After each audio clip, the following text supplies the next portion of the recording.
50 নয় 36 দিনেই গঙ্গার নিচ দিয়ে কলকাতা এসে পৌঁছলো east west metro tunnel. 14 April গঙ্গার নিচে মাটি কাটা শুরু করে টানেল বোরিং মেশিন রচনা। শনিবার বিকেল 4টে কলকাতা এসে পৌঁছলো টানেল বোরিং মেশিন। গঙ্গার নিচে একটি অংশে টানেল তৈরির কাজ শেষ হলো।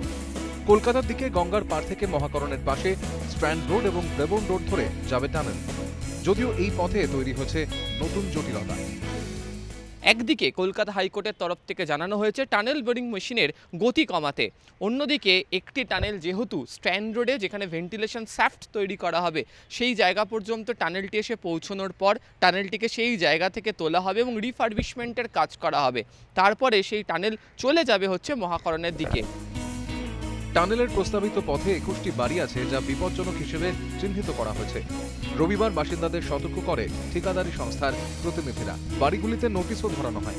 এই নোটিশ নিয়ে বড়বাজার থানা এবং হেয়ার স্ট্রিট থানায় যান বাসিন্দারা। কলকাতা হাইকোর্টের 6 জুন তাদের হাজির থাকতে বলেছেন বিচারপতি। মহাকরণের আগে কারেন্সি বিল্ডিং এবং ইহুদিদের 2টি সিনাগগ আছে, যেগুলো আবার হেরিটেজ বিল্ডিং এর তালিকায় পড়ে। তাই এই বাড়িগুলির 100 মিটারের মধ্যে কাজ করা নিয়েও আইনি জটিলতা থেকেই যাচ্ছে, যদিও আইনে সংশোধনী আনা হবে বলে আগেই জানিয়েছে কেন্দ্র।